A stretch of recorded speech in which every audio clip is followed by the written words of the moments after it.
یہ بھائی نے پوچھا تھا کہ میرا حلال بزنس ہے اور میرے ایک دوست ہیں جو اپنے حرام کا پیسہ میرے بزنس میں as a sleeping partner invest کرنا چاہتا ہے، یعنی میں کام کروں گا وہ پیسہ دے کر سائیڈ میں بیٹھ جائے گا، پروفٹ وغیرہ طے کر لیں گے، تو اس کا پیسہ انویسٹ کرنا کیسا ہے؟ دیکھیں، پہلی بات یہ سب سے پہلے اس پہ توجہ کر لیں کہ جس کو آپ حرام کہہ رہے ہیں وہ دو طرح کا ہوگا۔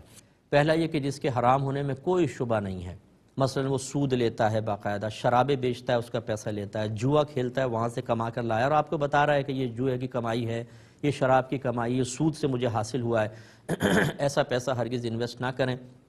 اس پیسے کی نحوست آپ کے حلال کاروبار کو بھی تباہ کر دے گی۔ بالکل مروت کا تقاضا نہیں ہونا چاہیے، بالکل معذرت کر لیں۔ اور میں تو اس پر بھی بہرحال کلام کروں گا بعد میں کہ ایسے کو دوست بناتے کیوں ہیں آپ کے جو حرام کما رہا ہے؟ ایسے تو دوستی بھی جائز نہیں ہے۔ دوسری چیز یہ ہے کہ بعض اوقات ہم ایک چیز کو حرام سمجھ رہے ہوتے ہیں لیکن وہ حقیقتاً حرام قطعی نہیں ہوتی۔ مثال کے طور پہ کوئی اپنے سپر مارکیٹ چلا رہا ہے، اس میں کچھ جائز آئٹمز بھی ہیں اور ناجائز بھی ہیں، وہ پیسہ اس کے پاس آیا،